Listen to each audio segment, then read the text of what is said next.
in the universe of Zoom to have 3 of our excellent PNCA winter residency faculty offering us their guiding lights and readings this evening. So we're going to go in alphabetical order and be starting with Alejandro De Acosta, who is a teacher, writer, and translator in no particular order. He also helps people to make books. He has translated philosophy and poetry from Spanish and French. He has also published 2 books of critical and experimental essays. He currently lives in Olympia, Washington. Please welcome to the Zoom realm, Alejandro.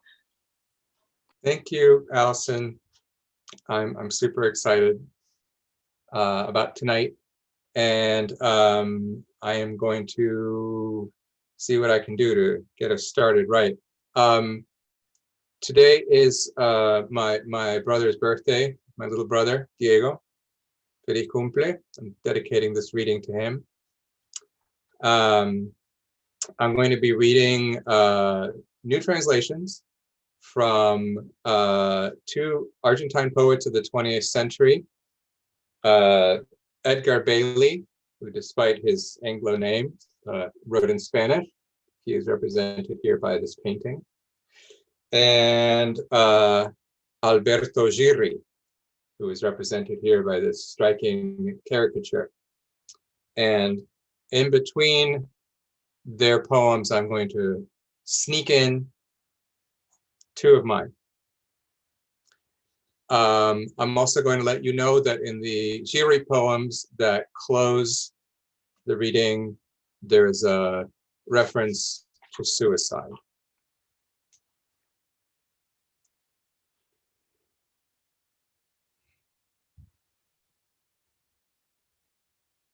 This abandoned wealth, it's infinite. This hand is not the hand or the skin of your joy. At the end of the streets, always you find another sky. Behind the sky, always some other grass, different beaches. It will never end. This abandoned wealth, it's infinite. Never suppose that the dawn foam is extinguished. After the face, there's another face. Behind your lover's walk, some other walk. Behind song, some new touch extended. And daybreaks hide unheard alphabets, remote islands. It will always be this way. Sometimes your dream thinks you said it all, but another dream awakens and it's not the same. Then you return to the hands, to the heart of anyone. You aren't the same. They aren't the same. Others know the word. You forgot it. Others know how to forget unnecessary events, and they raise their thumb. They forgot. You must return. Your failure doesn't matter. It will never end. This abandoned wealth, it's infinite, and every gesture, each form of love or complaint among the last laughs, pain and beginnings, will find the sour wind and defeated stars. A mask made of birch presages the vision you wanted to see. In the back of the day, you have done it sometimes. The river leads to the gods, raises distant murmurs to the clarity of the sun. Threats, cold distance. You hope for nothing, just the rout of sun and hardship. It will never end. This abandoned wealth, it's infinite.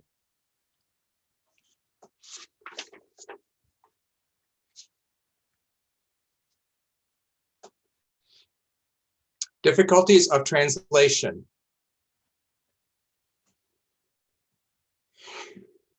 Beyond vegetation and words, my only argument, it's this tree. Beneath its shadow, I am with myself. Foliage and flare are touched and can't be translated.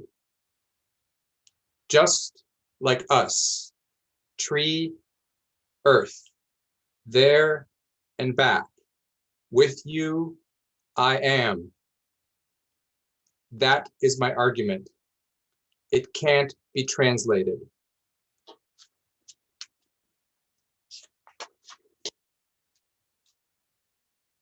Pepe, Pepe, Pepe, Pepe. Enormous parks, freedom, comforts, what we hope for, all the high noons. Pepe will be different, we'll have improvements, we'll smile. The world can, your country can, your own hand can finally change into water, into riverbed, into my brothers. It can, it could, the weak have had light, grace to pursue. It will be different. There are springs, our favors, hate and salt, a nation, free time, the void. We'll be different. We'll have improvements. We'll smile.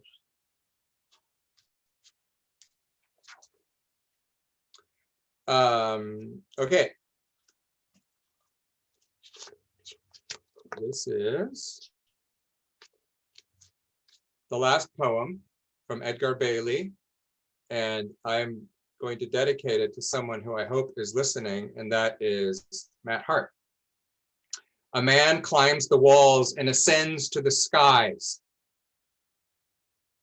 Hanging from a rope, the man who climbs the walls has strong shoes with nails. He scales the wall until reaching the 13th floor. He stops for a few moments in each floor's balcony, where he inhales the scent of the geraniums, honeysuckles, hydrangeas, and the geraniums, their sun, flags, door-to-door salesmen, and beyond the river, and beyond the bridges that you take to get to the Pampa. Down below are the kids coming out of the, and up in the sky, planes and birds go by in wide-brimmed hats, torn from the unprepared by the wind. The rope's been tied to the beam that over the rooftops. A man tied it round his waist and climbs, gripping the rope with his gloved hand. He has a vest with flowers and a harlequin hat. He must reach the 13th floor, where he will deliver a gift of poppies, make cornmeal, write some letter, and make a casserole. He climbs slowly and stops to rest a while on each floor. On each floor, he walks in from the balcony and sits on a couch or stretches out on a divan and talks with the neighbors, accepting a cup of coffee or some mate. Or he pours some of a wineskin down his throat, or plays a card game, or hears secrets and gives advice, and narrates some episode of his life until he bids goodbye and leaves and keeps climbing the walls, hanging from a rope. He is the man who has strong shoes with nails and a vest with flowers and a harlequin hat, who forgot his house keys and inhales the smell of the geraniums. He must reach the 13th floor before the owls make their appearance and the lights come on in the windows. There are birds and the river over there and the grass in the park and the horses galloping over the plain and this broken chair and the bathtub reused, filled with dirt and flowers, and the sea and the approaching ship and the lizard that scurries between the stones and the newspaper salesman that from below yells advice and warnings up at him.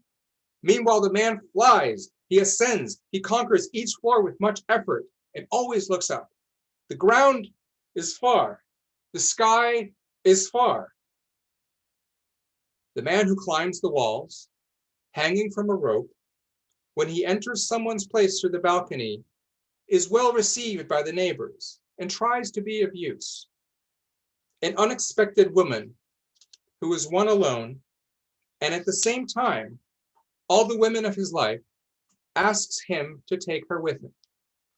So she also ties herself with the rope and climbs with the man beyond the 13th floor, towards the clouds, the fresh air, the sky, the wind, between the geraniums, the parasols, the recliners, over bridges and newspaper kiosks and masts and climbing ivies and some raindrops and dreams and seeds, with his harlequin hat, with his vest, with flowers, with his forever beloved.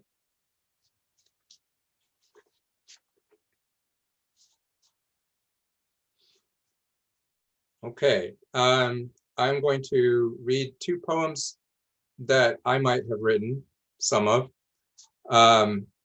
The first one I'm going to dedicate to somebody else who I hope is listening, and that is Joshua Beckman.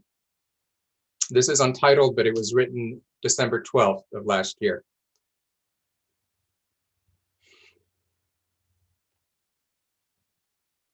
Farewell, too little and too lately known, found style does arrange a manifesto in lines, cast in the same poetic mold with mine. In deep contemplation, I found your lyre, overheard satire, dug irony, awakened finally to the flashing red light, as if emergency beacons over the city dwelt, shone, announced a plan coming apart, and wit will shine through the harsh cadence of a borrowed line. Rugged if need be, Marcellus, in this dark, sad north, in December, something always dead. We still dine on thy generous fruits and recall as we can the plan.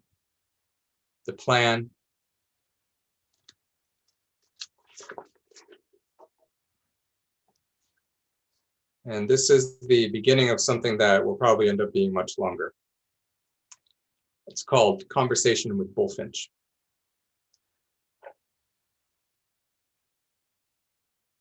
Bullfinch, I found it hard to seize, to wander.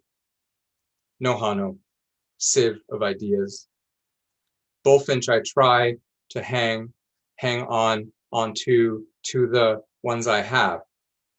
No, Hano, you don't hang, you don't have. Bullfinch, I admire your facility for citation, Byron and so on, your learning, that last effort, Charlemagne. Yes, Hano, I'm waiting. We will work together if you want. Bullfinch, they were inspired, knew how to know each other. Hano, it's decadent, civilizational, organic to say so.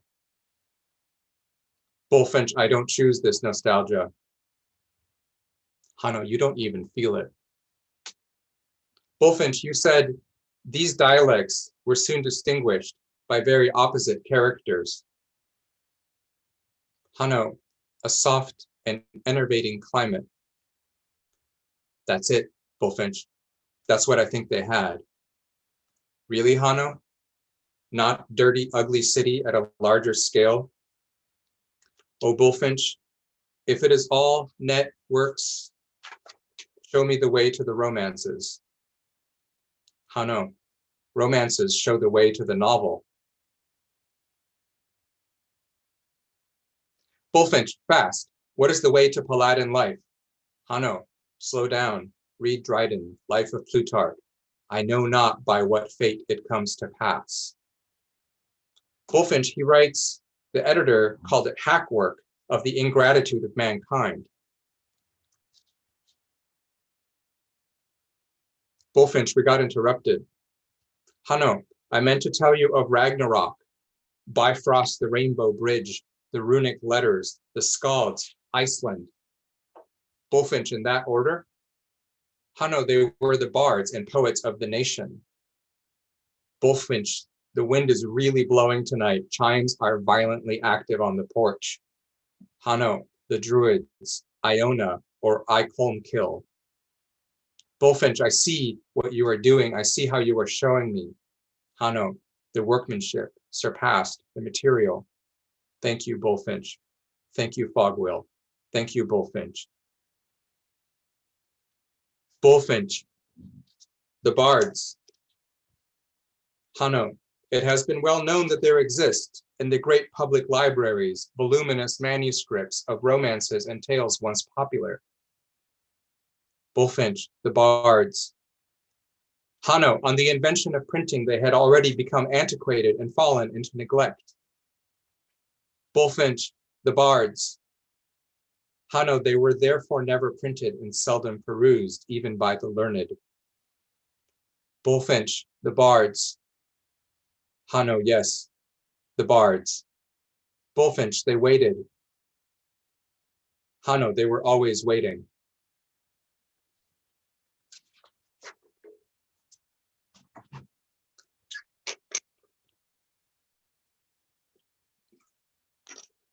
Okay, and I'm going to close with a couple of poems by Alberto Giri, starting with this one called A Reader Who Knows His Duties. As if the whole came down to the voice of some Montaigne, ironical, tense, complex with tonalities, moderating him, easing the normal miseries in life, bad dreams, jealousies, vampirism of his neighbor, so that once he's clean, he gets injected with distance and balance in the conversion of his possible redoubt, illustrated by a tower in Montaigne style, a meditative base from which to review the extreme hunting, chasing attitudes of the world, to reject them, assuming the role of the benevolent one, the pacifist who irritates the fanatic, and the one who, in healthy contradiction, always resembles the Guelph when it's time to read the Ghibellines, and learning about Guelphs thinks like a Ghibelline.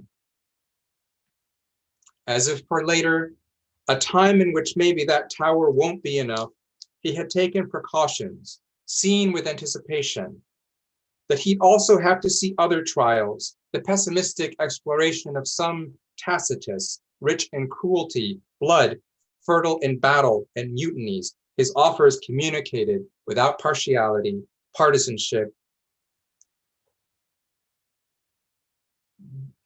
communicated without partiality. Partisanship will have no matter what happens until the end of the recourse of studying the world and the constant scene of persecutions and persecuted, and also within reach of all, the easy solution, opening up the veins in the tub.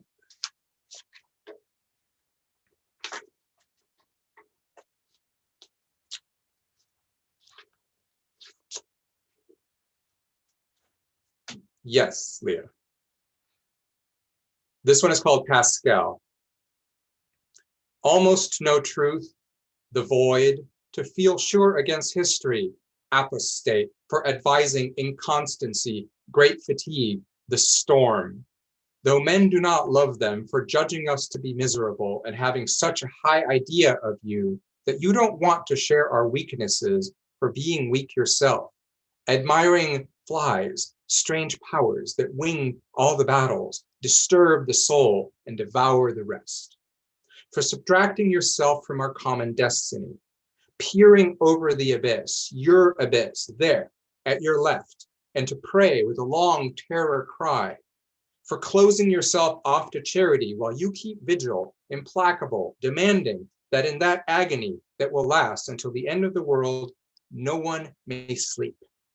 For having offered yourself to God after declaring that everywhere nature points to a lost God.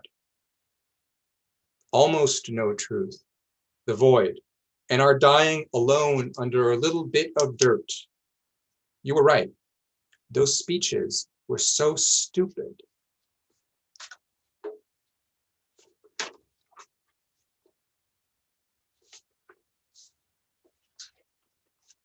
Okay. This is called Letter to Hieronymus Bosch. How well you knew how much we, the children of rage, did not understand the principle of evil, deformer of our materiality, immaterial evil that you examined like one who piles up bodies and with cold incisions extracts madness from their heads, and from their organisms the confusion of their three kingdoms, trees with faces, stones that are also plants, poisonous, animate metals, the insect riding on the bird, and the bird sharpening its knife. Yes, that's what you talked and yelled about, and through forms of vision, you established that together we properly compose a single body, deprived of the great gift, subtracted from the love of the seed that fell on the floor and died so as not to get lost. We lose. Me, anyone, you yourself, Man and his nudity running around stupefied by gardens of delights and infernal plateaus, and behind and above the hate card of the world in which each of us snatches what he can, his nudity, not sex, nostalgic for total nudity, for primitive hermaphroditic friendship, the complete Adam-Eve being, wanderer of the strange hand that aspired to be conscience, that your dutiful prayer rise straight up like a perfume.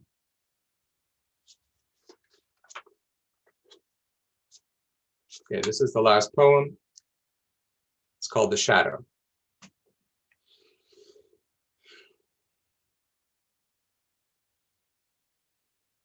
In some way, I am your body. I express it. It burns me. In the lie, useful as an oar, in disgrace and the amorous struggle, opening up the holes of its mask. But don't let me only be your body. In some way, I am your body. When the rich, inexplicable blood flows to representations, and I will be until ashes caress your last borrowed plot. But don't let me only be your body. In some way, I am your body. The oppression it spreads sustains me, and words come down nowhere else. The apology warps the vexed sermon by our past factions, but don't let me only be your body. In some way, I am your body. And what if, in attending to its harmful decline, I'm careful to see it as essence? With what prodigious, incisive miracle will I perceive your passion when it excludes it? But don't let me only be your body. Thank you for listening. After the face, there's another face. Others know the word, you forgot it. You must return, your failure doesn't matter. The river leads to the gods. You hope for nothing. That is my argument. It can't be translated. Nudity, not sex. In some way, I am your body. That was the Alejandro Allison combo translation erasure right Love there. it. Not lie. Okay. Thank you so much, Alejandro. Please show Alejandro love in the chat. All right, next up, we have Sarah Jaffe, who is a writer, educator, and musician living in Portland, Oregon. Her first novel, Dryland, was published by Tin House Books in 2015 and will luckily be released in the UK by Cypher Press now in 2021. Her short fiction, essays, and criticism have appeared in publications including Catapult, Fence, Bomb, Them, and the Los Angeles Review of Books. She co-edited The Art of Touring, an anthology of writing and visual art by musicians, drawing on her experience as guitarist for post-punk band Erase Errata. Sarah holds an MFA from the University of Massachusetts Amherst and has received fellowships from the Virginia Center for the Creative Arts, Radar Productions, and the Regional Arts and Culture Council. She is also co-founding editor of New Herring Press, a publisher of prose chapbooks. Please give Sarah a warm virtual Zoom welcome. Thank you so much, Allison. This is the second residency now where I've had the pleasure of reading after Alejandro, and it's so energizing to read after someone who is such an incredible reader of their work. So I'm inspired to try to bring something of that energy to my own reading. Also, I really want to thank Allison for inspiring me. I was originally going to read a story of mine that felt pretty finished, but then last night Allison read from an essay that she described as still sort of being in progress. And I realized that I wanted to read this work that just felt a little bit more present for me, which is also in progress. And in progress, meaning I've been working on it for like 3 years and gone through many drafts, but it doesn't feel finished yet. So this is, I guess, a novella. And I'm going to be reading from a section in the middle of it or so. So I want to offer a few orienting pieces of information. The novella is, right now it's called The Dorado Steps. And the narrator is an unnamed writer and teacher of writing at an art school. And some may recognize the city in which it takes place as bearing quite a bit of similarity to San Francisco, though it is not referred to as such. And so, and this is, as I said, this is the first time I'm really reading from this, so I may be erring on the side of information overload, so please just bear with me. So she has been living for many years in a rent-controlled apartment in sort of like a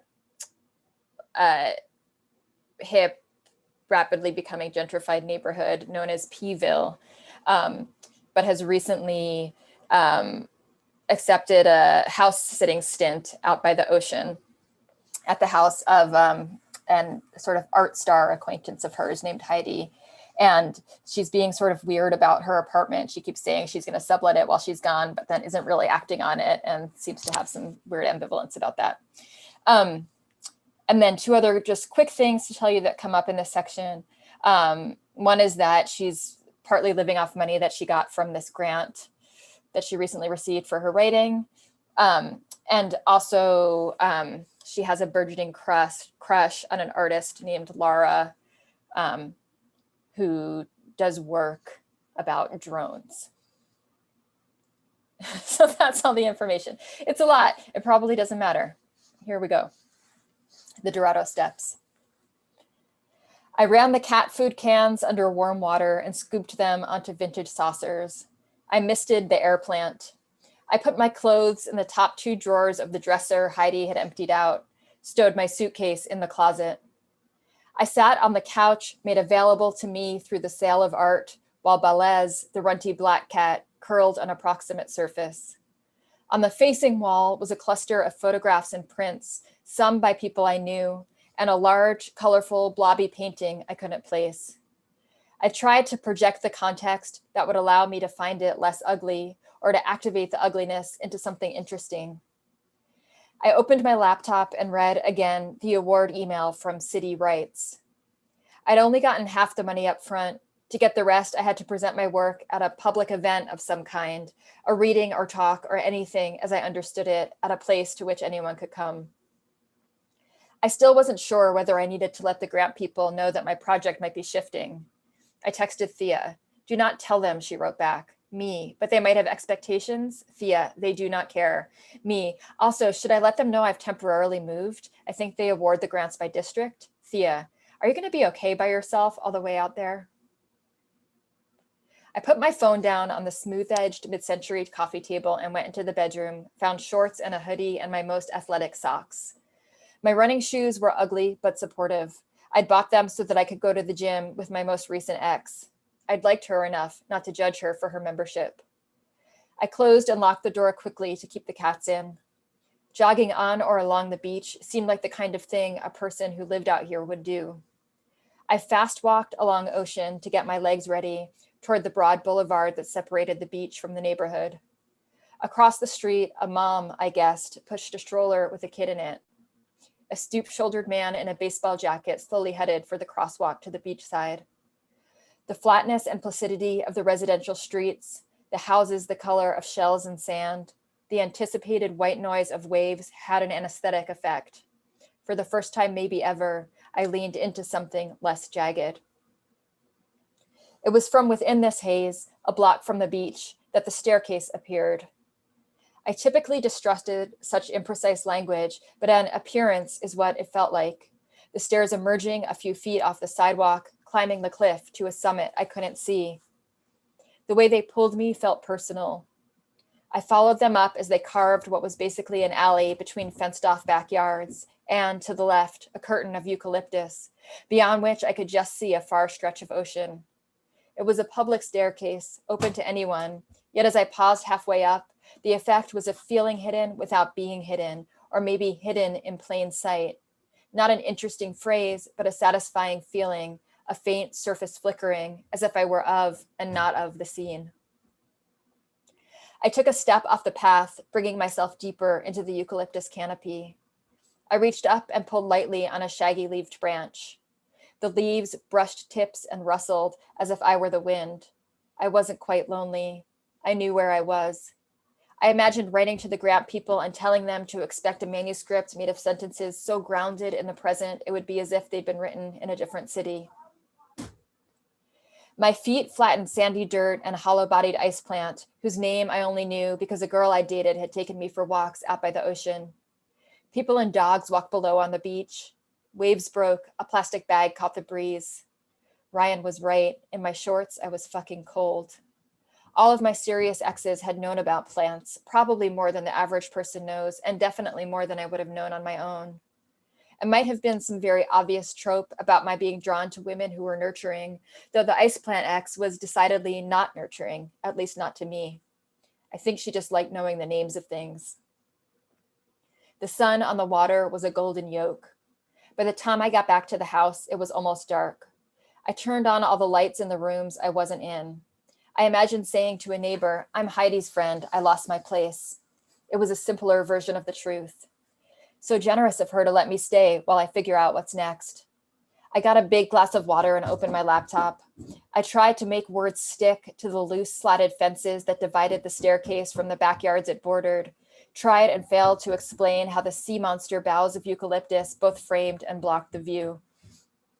In my failure, I was reminded of how Jane Bowles had spent a month, maybe more, trying to describe the bridge to the waterfall in Camp Cataract.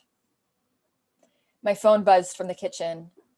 "Hey, a bunch of us are going to karaoke on Friday at How Can Be, if you're free," the text said. Another came through, "Hope you're free." I Googled the area code for Baltimore. It felt like luck that she'd found me, this close to the edge of the city. Me. "Hey, do I have to sing?" Laura. "Well, it's kind of a thing to sing a song for the person who invites you, but I don't believe in karaoke shaming." No one had so directly flirted with me in forever or ever. I wrote that I'd try to come, that I'd review my repertoire. How Can Be was in Pville, but no one said I had to stay away completely. I went back to my laptop, saved the doc, shut it down. It was time to make dinner. And who was I fooling? I'd never been productive at night. Plus, there was that thing Claire Hunter had said to our workshop: never put yourself in a situation where the only thing you have to do is right. In Seaview, which is the name of the neighborhood where she's staying now, in Seaview, every street pole posted a tsunami evacuation route sign, reminding us that water would win. The arrows on the signs, though rigid, felt vague. One pointed away from the wine store and toward the health food store. One pointed toward the bus stop across the street. Did the staircase I discovered count as higher ground? I'd been noting the signs while I scoped out the shops to get to know the neighborhood. The wine store was wood paneled and attached to a bougie new restaurant.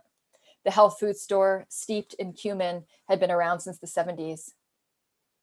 Wednesday, I'd planned to get going on a copy editing project for my one remaining textbook client, and I wrote my project manager with a question about deadlines. Within seconds, I got back an automatic reply. Zengage had been sold to an education startup, and the literacy division was being absorbed into the new operation. There was an email address to send remaining invoices, with the polite caveat that payroll processing might take longer than usual. No messaging about half-done projects or freelancers' futures. The work, copy editing, end of chapter quizzes for college composition textbooks, had meant nothing to me except the money. I checked my bank balance. My April rent check had cleared, which meant my landlord was back in town, if she'd been away, or that she'd gone away for so long that she'd hired someone to deposit checks for her. I was trying not to touch the grant money, but a voice said, "Fuck it." The voice said, "Celebrate." I chose a dim, narrow sushi bar on Camino with a sign advertising lunch specials. I ordered 2 rolls in miso, a Sapporo, for which I mentally subtracted $5 from the grant money.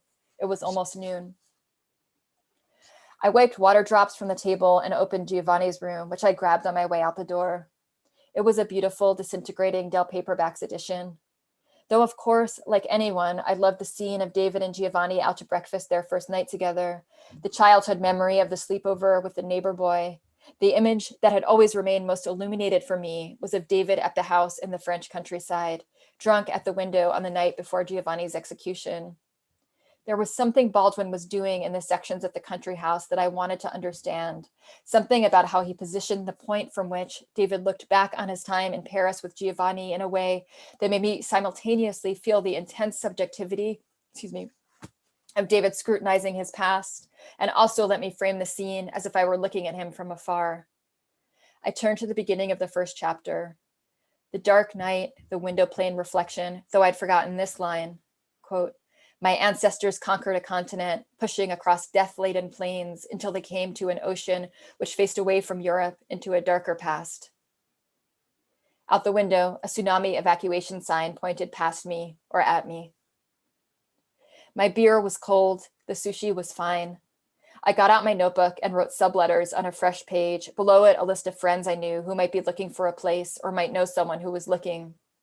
Realistically, I'd only get 1 month's rent out of it. Maybe I could prorate the remainder of this month. I'd keep it simple, no Craigslist or strangers. I'd do what Heidi did, though she wasn't charging except for utilities.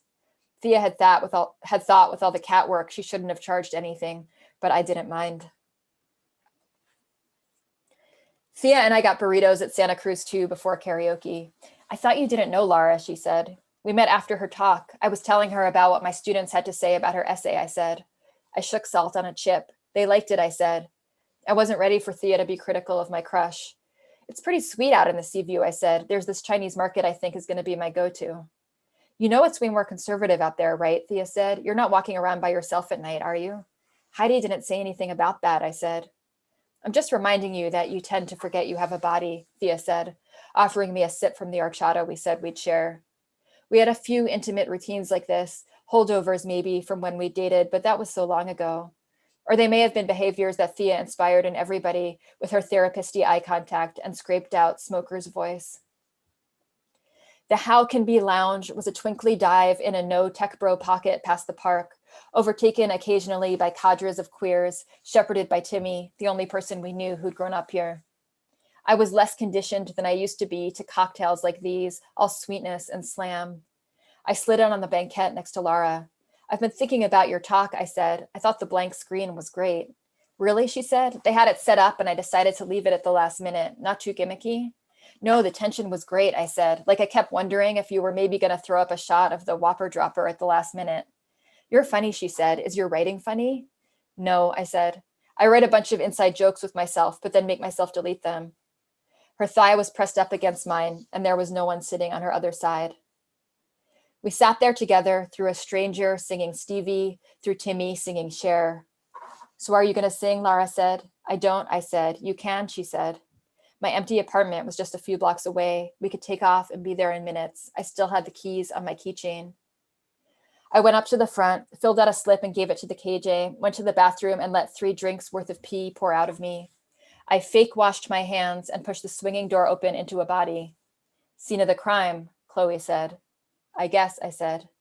It had been a few years at least since Chloe had confronted me here over by the pool table, slammed shoulders and said, "I hear we're both dating the same girl," which was no secret. The girl we were both dating was coming off a bad breakup, spreading her seed, as she liked to say. Though it was hard for me to understand how someone I was into could also be sleeping with Chloe, I knew I was supposed to be cool with it. "Are you trying to fight me?" I'd said, the prospect so ridiculous for so many reasons, a circle clearing around us with all the disbelief projected toward Chloe, who'd started crying about how our mutual date had been so much less present since she'd started seeing me. "Take that up with her, Chloe," Timmy or someone had said, and Chloe had realized, I guess, what a fool she was being and run out of the bar. Someone had bought me a drink. Every time I'd run into Chloe since then, she'd had to bring it up, overcompensating, trying to get me to exonerate her fully or finally get a swing in. "We're cool," I said. It was a long time ago. I had once tried to work a version of the fight into a story, but its action had felt too manufactured.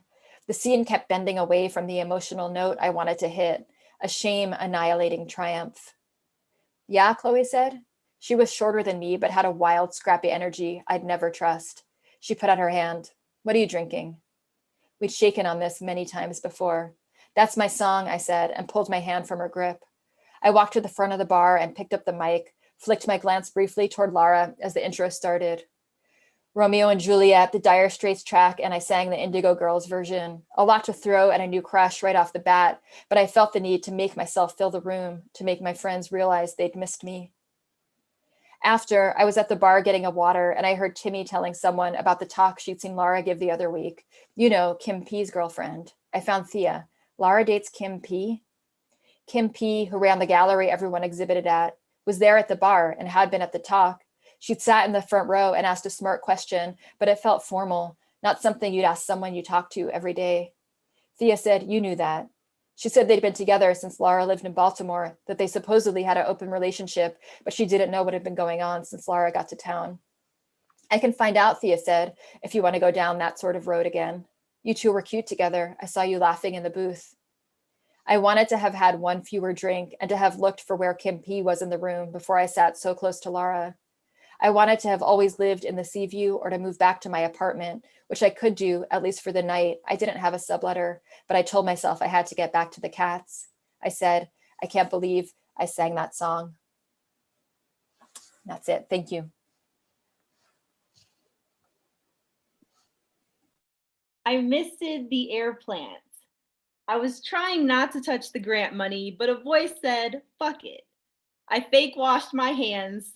That's my song, I said. Thank you, Sarah. Thank you for reading a work in progress.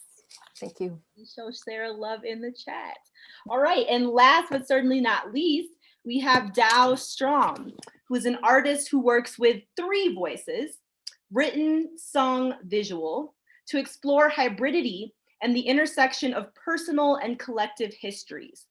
She is the author of the poetry collection Instrument and its musical companion piece, Traveler's Ode, a bilingual poetry art book, which I have been loving on, my greasy fingerprints are all over the summer, called You Will Always Be Someone from Somewhere Else, which was a finalist for the 2019 Firecracker Award in Poetry. She's also written a hybrid form memoir, We Were Meant to Be a Gentle People, a song cycle titled East West, and 2 books of fiction, The Gentle Order of Girls and Boys and Grass Roof, Tin Roof. She is a recipient of a 2016 Creative Capital Artist Award and a 2020 Oregon Literary Arts Career Fellowship. Her work has received support from RAC, Precipice Fund, Oregon Arts Commission, National Endowment for the Arts, and others. Please welcome Dow into the virtual realm of Zoom.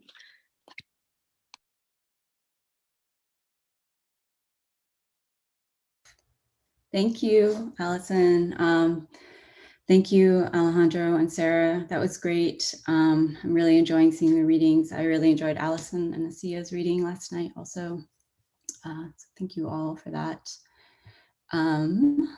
I am going to read a poem from my book, Instrument. And it's a long poem, and I have not read it all the way through in person or in a reading before. So I'm going to attempt to get all the way through it. And I was going to give a little context for it to start.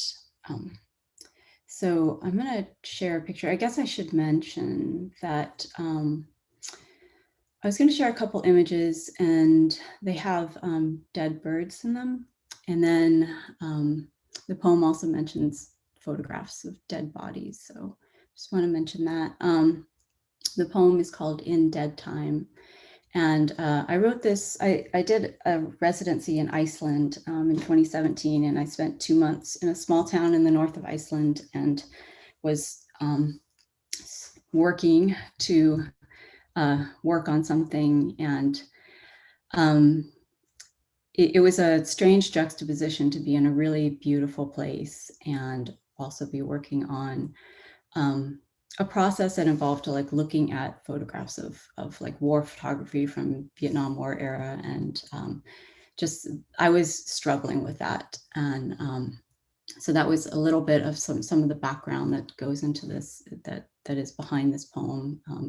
It's hard for me to say what it's all about, and in the process of that, another artist who lived in that town had a collection of dead birds that her cat had caught for her, that she kept in her freezer. And she offered for me to use them to photograph. And so I started exploring some of that process, and I'm going to try to share some of the images that I actually went through this process of printing out a bunch of photographs, and I was cutting them up, and I have been working with triangles, so I was cutting them up in triangles, and then I also started to do things like this. I don't know, I hope that is something that you all can see.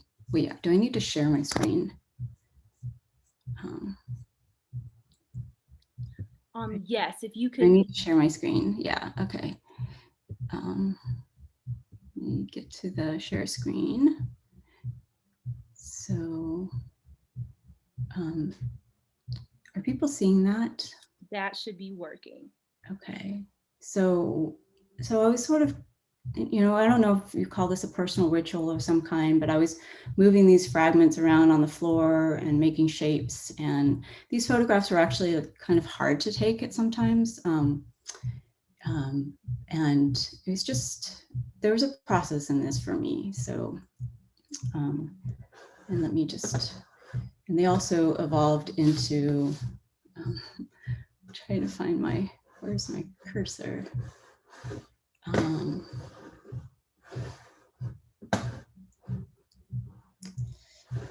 So they also evolved into this, which is obviously, something that's happening digitally.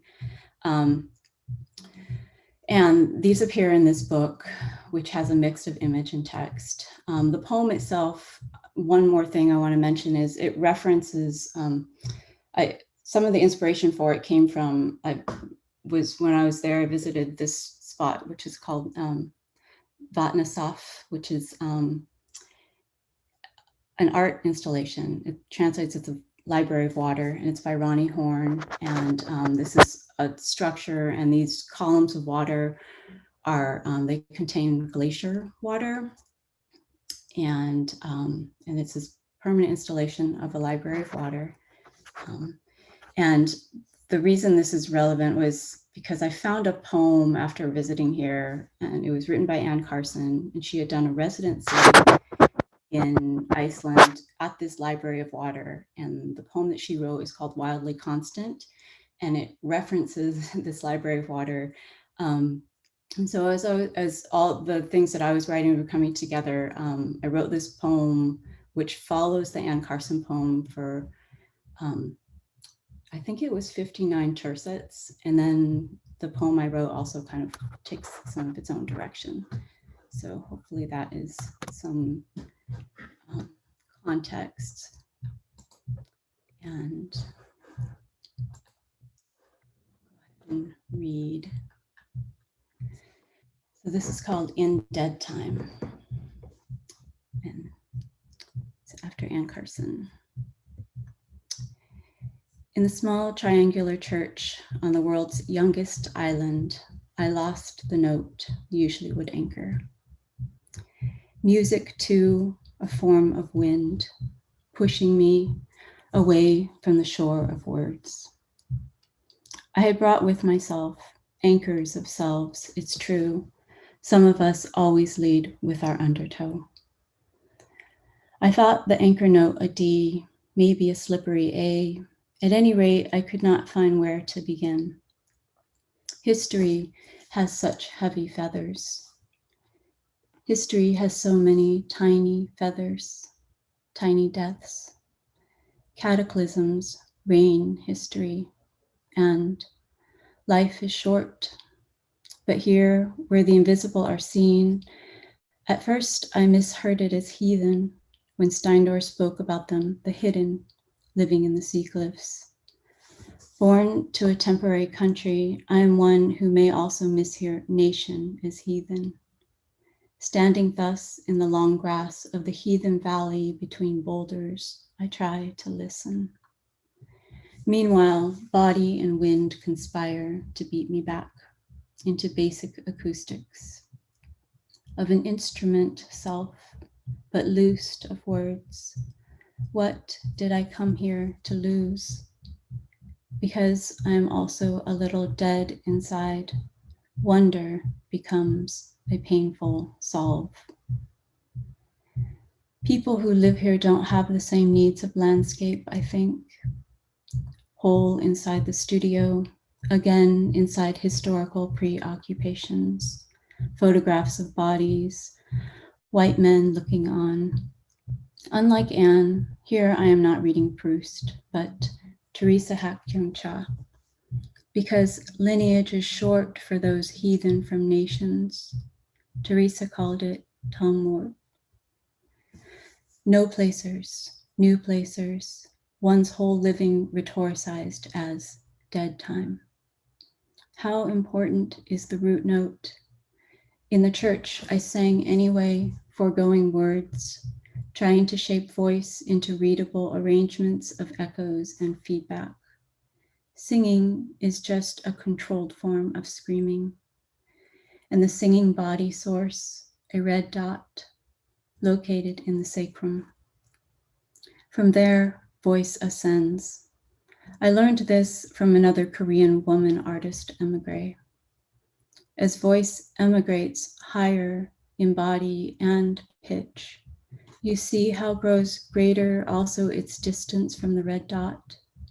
Hence, you must work harder, especially in the head voice, to keep it connected. Admittedly, sometimes I feel married more to distance than to body of a partner.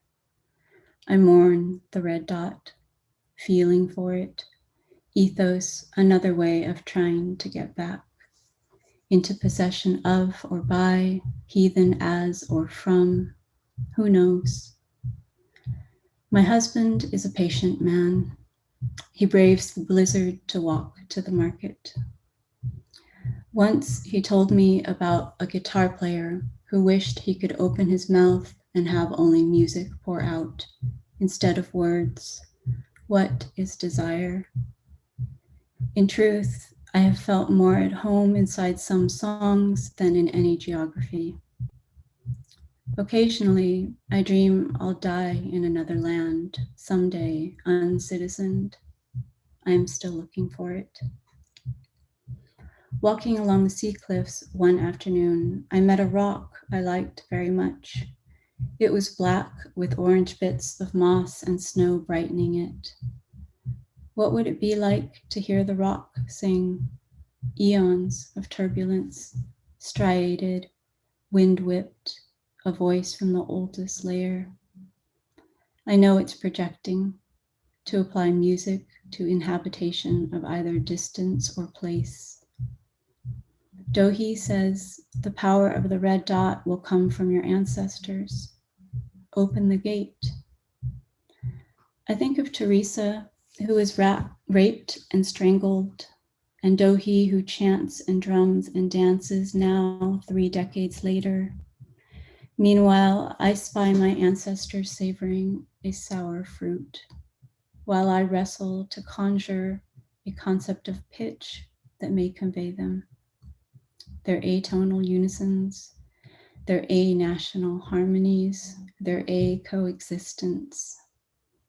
I dream of perfect octaves, a drum in the lung, heartbeat in the finger, the hidden in each of us, heathen and heard. Light sings too. In the studio, my microphones are wild with a wind of their own, inconstant mind. So I give up on plugging things in. Understand, I don't know how to navigate their electrical tongues.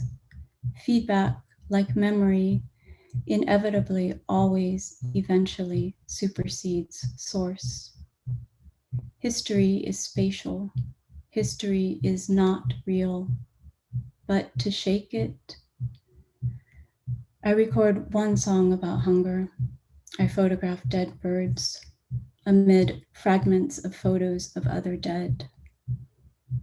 How many in just that one angry trenchful, howling, to our coastline, ship after ship came. My tongue waves flags. People make history what it is. From Teresa, I've learned my lineage may always be one of echoes, transmigrations of words and or their failure to land anywhere, seas of wet signal.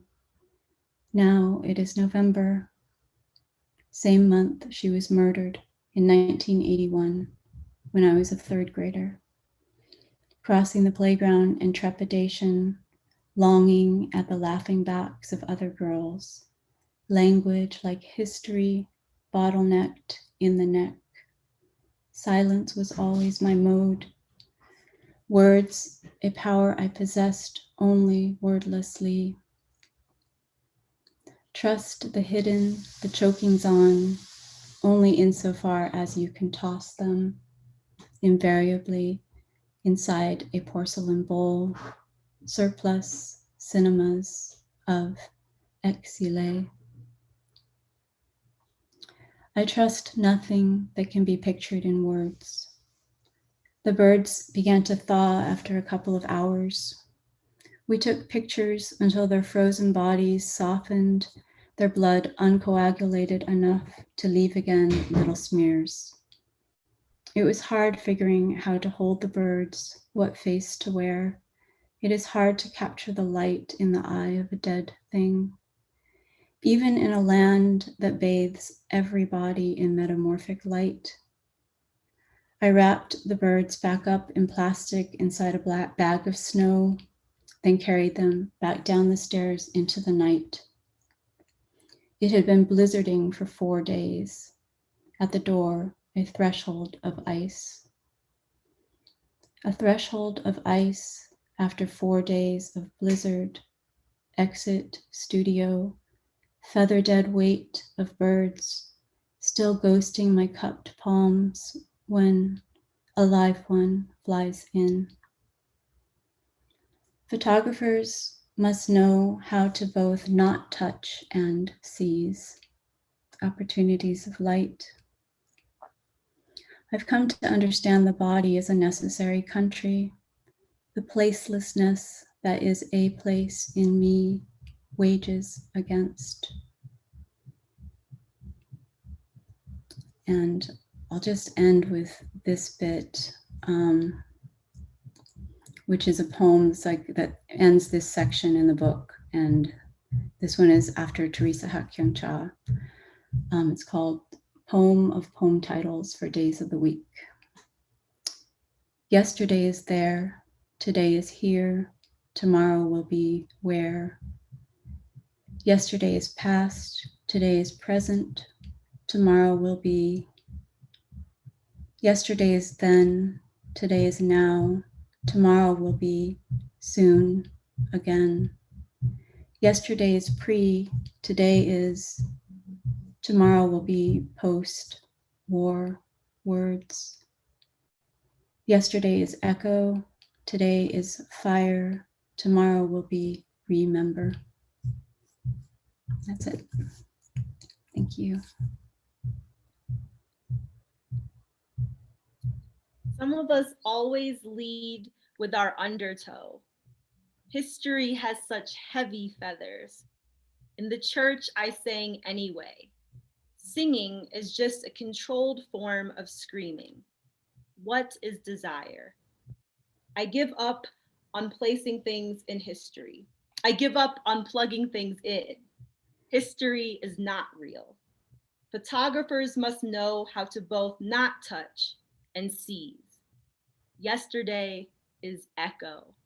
Thank you so much, Dao. And I'm going to continue to sit with this Library of Water art installation as well. Thank you, thank you, thank you. Please show Dao love in the chat.